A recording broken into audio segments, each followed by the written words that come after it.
आज आपल्याकडे जे साहित्य आहे ते पाहता क्षणी असं वाटतं की स्पर्धा परीक्षेच्या काही नोट्स आहेत. हो, अगदी. महाराष्ट्राच्या कोकण किनारपट्टीच्या नद्या आणि त्यांच्या खाड्यांची म्हणजे अशी उत्तर दक्षिण सरळ सोट यादी. हम्म. पण आपण ह्याला एका वेगळ्या नजरेने पाहणार आहोत. हम्म. ही फक्त नावांची जंत्री नाही, तर हा कोकणचा नकाशा उलगडण्याचा एक मार्ग आहे.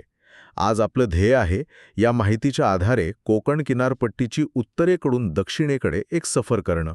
आणि या नावांच्या पलीकडचा अर्थ शोधणं. अगदी. चला तर मग या नकाशात जरा डोकावून बघूया. हो, आणि नकाशात डोकावणं हे अगदी योग्य आहे, कारण भूगोल हा पाठांतराचा नाही, तो निरीक्षणाचा विषय आहे. बरोबर. आपण आधी खाडी म्हणजे काय हे समजून घेऊ. जेव्हा नदी समुद्राला भेकायला येते तेव्हा भरतीच्या वेळी समुद्राचं खारं पाणी नदीच्या मुखात म्हणजे आतपर्यंत शिरतं. अच्छा. हा जो नदी आणि समुद्राच्या भेटीचा खाऱ्या गोड्या पाण्याचा संगमाचा पट्टा असतो त्याला खाडी म्हणतात. आणि कोकणामुळे तर म्हणजे तिथल्या रचनेमुळे हे खूप होतं. म्हणजे प्रत्येक खाडी ही एका नदीच्या समुद्रापर्यंतच्या प्रवासाची एक गोष्ट सांगते. अगदी. तर मग आपण आपल्या प्रवासाची सुरुवात अगदी उत्तरेकडून करूया, म्हणजे पालघर जिल्ह्यापासून.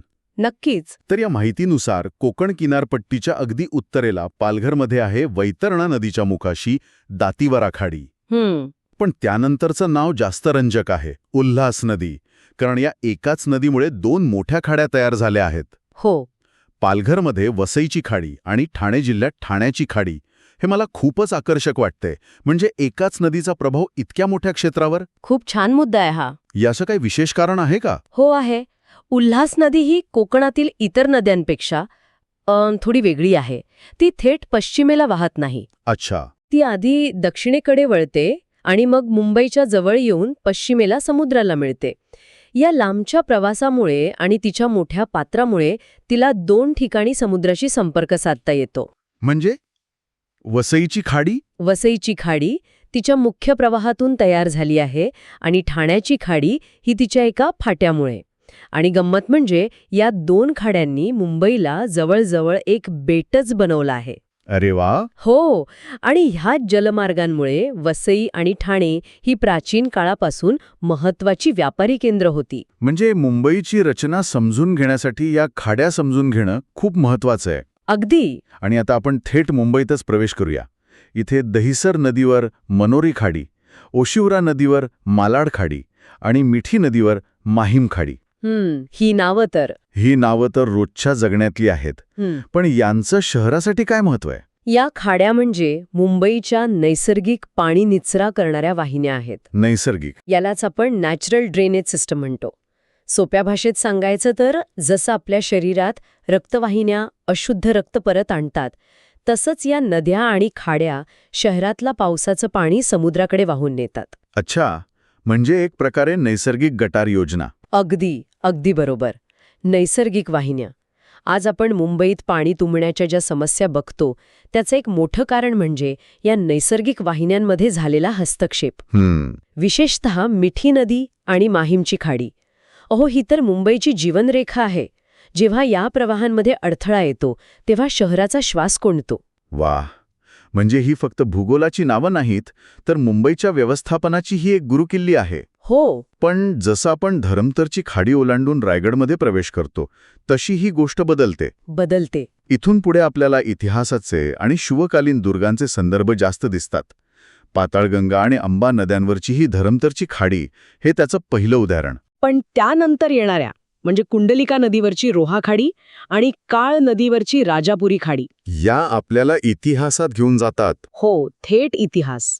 राजापुरी खाडीचा तोंडाशीच जंजिरा हा अजय किल्ला आहे. बरोबर. या खाडीमुळेच सिद्धीला समुद्रातून रसद मिळवणं सोपं जायचं आणि म्हणूनच हा किल्ला जिंकणं जवळजवळ अशक्य होतं. भूगोल कसा इतिहासाला आकार देतो हे इथे स्पष्ट दिसतं. आणि इथेच एक प्रशासकीय दृष्ट्या महत्वाची नोंद आहे. सावित्री नदीवरची बाणकोटची खाडी. ही खाडी रायगड आणि रत्नागिरी जिल्ह्यांची सीमा ठरवते. हो, ही सीमेवरची खाडी आहे. पण हे थोडं विचित्र वाटतं. नदी तर सलग वाहते, मग प्रशासनाने तिचं पात्र सीमा म्हणून का निवडलं असेल? यामुळे दोन्ही बाजूंच्या गावांमध्ये काही अडचणी येत नसतील का? म्हणजे मासेमारीच्या हक्कांवरून? हा खूपच व्यावहारिक प्रश्न आहे. नैसर्गिक रचनांना सीमा म्हणून वापरण्याची प्रथा जुनी आहे, कारण त्या सहज दिसतात आणि सहजासहजी बदलत नाहीत. अच्छा. बाणकोट खाडी रायगडच्या श्रीवर्धन तालुक्याला रत्नागिरीच्या मंडणगड तालुक्यापासून वेगळं करते. आणि हो, तुम्ही म्हणालात तसं यामुळे स्थानिक पातळीवर वाद होऊ शकतात, विशेषतः मासेमारीच्या क्षेत्रावरून. पण खरं ही खाडी म्हणजे 2 भिन्न सांस्कृतिक प्रदेशांची सुरुवात सुद्धा मानली जाते. उत्तरेकडे रायगडची संस्कृती आणि दक्षिणेकडे अस्सल रत्नागिरीची. वा, म्हणजे ही फक्त प्रशासकीय नाही तर एक सांस्कृतिक सीमारेषा सुद्धा आहे. अगदी. आता आपण रत्नागिरीत प्रवेश करतोय, जिथे खाड्यांची एक रांगच लागलेली दिसतीये. भारजा नदीवर केळशी खाडी, मग वशिष्ठी आणि जगबुडी नद्यांवर प्रसिद्ध दाभोळची खाडी आणि शास्त्रीबाव नद्यांवर जयगडची खाडी. ही नावं ऐकल्यावर फक्त भूगोल नाही तर इतिहास डोळ्यासमोर येतोय. यांचं सामरिक महत्त्व किती प्रचंड होतं हे नावांवरूनच कळतंय की नाही? नक्कीच. दाभोळची खाडी ही कोकणातील सर्वात रुंद आणि खोल खाड्यांपैकी एक आहे. अच्छा. त्यामुळे प्राचीन काळापासून हे एक नैसर्गिक बंदर म्हणून प्रसिद्ध होतं. परदेशी व्यापारी इथे आपली जहाज आणत. इथे एक रंजक गोष्ट लक्षात घ्यायला हवी. कोकणातील नद्या सह्याद्रीच्या तीव्र उतारावरून प्रचंड वेगाने खाली येतात. म्हणजे त्या पठारावरच्या नद्यांसारख्या शांतपणे वाहत नाहीत. बरोबर, धबधबे वगैरे खूप आहेत. हो, या वेगामुळे त्या जमीन वेगाने कोरतात. पण समुद्राजवळ येताच त्यांचा वेग मंदावतो आणि पात्र रुंदावतं. अशा ठिकाणी या मोठ्या, खोल आणि जहाजांसाठी सुरक्षित खाड्या तयार झाल्या आहेत. अच्छा, म्हणजे हा वेगच या खाड्यांच्या निर्मितीमागचं रहस्य आहे. आणि जयगड खाडीबद्दल काय? जयगड खाडीचं महत्त्व शास्त्री नदीमुळे आहे. ही नदी थेट सह्याद्रीच्या अगदी आतून येते. त्यामुळे या खाडीमार्गे पूर्वी घाटमाथ्याशी व्यापार करणं सोपं होतं. अच्छा. आणि या खाडीच्या तोंडावरच जयगडचा किल्ला आहे, जो या व्यापारी मार्गावर लक्ष ठेवत असे. म्हणजे प्रत्येक महत्वाची खाडी एका किल्ल्याने संरक्षित केलेली दिसते. भूगोल, अर्थकारण आणि संरक्षण यांचं एक अतूट नातं आहे. आणि यादी इथेच संपत नाही. काजळी नदीवर भाट्ये खाडी, मुचकुंदी नदीवर पूर्णगड खाडी आणि काजवी नदीवर जैतापूरची खाडी. हो, नावांची ही मालिकाच कोकणची जलसमृद्धी दाखवते. बरोबर. आणि या प्रत्येक खाडीचं आपलं एक वैशिष्ट्य आहे. उदाहरणार्थ, भाट्ये खाडी तिच्या सुंदर पुळणीसाठी म्हणजे बीचसाठी प्रसिद्ध आहे. हो, पर्यटकांसाठी. हो, तर जैतापूर खाडी आता अणुऊर्जा प्रकल्पामुळे चर्चेत आहे. म्हणजे या खाड्यांचं महत्त्व काळानुसार बदलत गेलं आहे. म्हणजे पूर्वी व्यापारासाठी, मग संरक्षणासाठी आणि आता ऊर्जा निर्मिती आणि पर्यटनासाठी. अगदी. आणि इथेही रायगडप्रमाणेच एक सीमेवरची खाडी आहे. शुक नदीच्या मुखाशी असलेली विजयदुर्ग खाडी. ही रत्नागिरी आणि सिंधुदुर्ग जिल्ह्यांना विभागते. हो, विजयदुर्गचा किल्ला तर ह्याच खाडीच्या तोंडावर आहे. हो, आणि विजयदुर्ग खाडीचं महत्त्व ते शब्दात वर्णन करणं कठीण आहे. हे छत्रपती शिवाजी महाराजांच्या नौदल सामर्थ्याचं केंद्र होतं. ही खाडी इतकी वैशिष्ट्यपूर्ण आहे की बाहेरून समुद्रातून पाहिल्यावर आतमध्ये जहाजं लपवलेली आहेत ह्याचा अंदाजही येत नसे. अरे वा. विचार करा, तुम्ही एका पोर्तुगीज जहाजावर आहात आणि किनाऱ्यावर हल्ला करायचा आहे. तुम्हाला दूरवर फक्त एक डोंगर दिसतो, पण तुम्ही जवळ येताच त्या डोंगराच्या आतून, त्या खाडीच्या मुखातून मराठ्यांची 50 लहान वेगवान गलबत्त तुमच्यावर तुटून पडतात. अंगावर काटा आला. ती जागाच तशी आहे.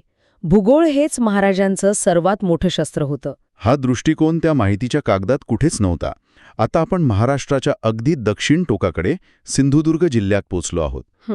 इथे देवगड नदीवर देवगड खाडी आणि आचरा नदीवर आचरा खाडी ही नावांवरून सहज ओळखता येणारी नावं आहेत. हो, सिंधुदुर्गात गेल्यावर खाड्यांचा आणि तिथल्या जीवनाचा संबंध अधिक घट्ट झालेला दिसतो. कसा? देवगड खाडी हापूस आंब्यासाठी प्रसिद्ध असलेल्या प्रदेशात आहे, तर आचरा खाडी तिथल्या प्राचीन रामेश्वर मंदिरासाठी आणि सुरक्षित बंदरासाठी ओळखली जाते. अच्छा. इथल्या खाड्या या केवळ भूगोलाचा भाग नाहीत, तर त्या तिथल्या खाद्यसंस्कृतीचा, देवधर्माचा आणि रोजच्या जगण्याचा अविभाज्य भाग आहेत. पुढे गड नदीच्या मुखाशी कलावली खाडी आणि कर्ली नदीवर कर्लीची खाडी यांची नोंद आहे. या भागाला दक्षिण कोकण म्हणून एक वेगळी ओळख आहे. हो, सांस्कृतिक ओळख आहे. मग या खाड्यांचा तिथल्या दशावतार कलेशी किंवा मालवणी खाद्यसंस्कृतीशी काही संबंध जोडता येतो का? अप्रत्यक्षपणे नक्कीच जोडता येतो. अहो, कर्ली नदी आणि तिची खाडी हा तर मालवणचा आत्मा आहे. वाह. या खाडीत मिळणारी मासळी हा मालवणी जेवणाचा आधार आहे की नाही? आणि या खाडीच्या काठावर वसलेली गावं ही दशावतारासारख्या लोककलांची केंद्र आहेत. पूर्वीच्या काळी जेव्हा रस्ते नव्हते तेव्हा याच खाड्यांमधून होड्यांद्वारे एका गावातून दुसऱ्या गावात जाण्याची सोय होती. त्यामुळे सांस्कृतिक देवाणघेवाण सुद्धा याच जलमार्गांनी झाली. आणि आता आपण या उत्तर-दक्षिण प्रवासाच्या शेवटच्या टप्प्यावर येतो, तेरेखोल खाडी. हो, जी नैसर्गिक सीमा आहे. या खाडीच्या एका काठावर महाराष्ट्र आहे तर दुसऱ्या काठावर गोवा. अच्छा. या खाडीच्या तोंडाशीच तेरेखोलचा किल्ला आहे, जो एकेकाळी पोर्तुगीजांच्या ताब्यात होता. ही खाडी ओलांडली की भाषा बदलते, संस्कृती बदलते आणि कोकणचा निसर्गरम्य प्रदेश गोव्याच्या सुंदर किनाऱ्यांमध्ये विलीन होतो. म्हणजे उत्तरेच्या दातिवरा खाडीपासून सुरू झालेला आपला प्रवास इथे पूर्णत्वाला पोचतो. तर पालघरच्या दातिवरा खाडीपासून सिंधुदुर्गाच्या तेरेखोल खाडीपर्यंतचा हा प्रवास निव्वळ नावांची यादी नव्हता. अजिबात नाही. आपण पाहिलं की मुंबईतल्या खाड्या शहराच्या लाईफलाईन आहेत, रायगड आणि रत्नागिरीतल्या खाड्या इतिहासाच्या साक्षीदार आहेत. आणि सामरिक शक्तीच्या सुद्धा. हो, तर सिंधुदुर्गातल्या खाड्या तिथल्या संस्कृतीमध्ये आणि रोजच्या जगण्यात विरघळल्या आहेत. आणि बाणकोट आणि विजयदुर्ग यांसारख्या खाड्या तर 2 जिल्ह्यांच्या सीमा ठरवतात. बरोबर. या सगळ्याचा अर्थ काय? तर भूगोल म्हणजे केवळ निर्जीव नावं आणि आकडे नाहीत, तर तो माणसांच्या कथांचा जिवंत साक्षीदार आहे. अगदी बरोबर. या माहितीच्या आधारे केवळ परीक्षेची तयारी होत नाही, तर आपल्याच राज्याच्या एका महत्वाच्या भागाची सखोल ओळख होते. पुढच्या वेळी जेव्हा कोणी कोकणात फिरायला जाईल आणि गाडी चालवत एखाद्या पुलावरून जाईल, तेव्हा खाली वाहणारी नदी समुद्राला कुठे मिळते आणि कोणती खाडी तयार करते याचा विचार नक्कीच करेल. हो, म्हणजे आपल्या नेहमीच्या सफरीला एक नवा दृष्टिकोन मिळू शकतो. नक्कीच.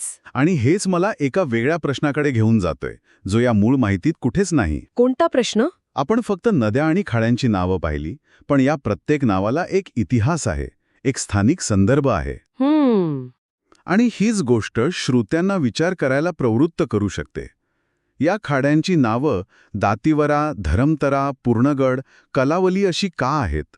या नावांच्या मागे त्या गावांचा, तिथल्या लोकांचा किंवा एखाद्या ऐतिहासिक घटनेचा काही संबंध असेल का? बरोबर आहे. या भौगोलिक नावांच्या मुळाशी दडलेल्या मानवी कथा शोधणं हा एक वेगळ्या सखोल अभ्यासाचा विषय ठरू शकतो.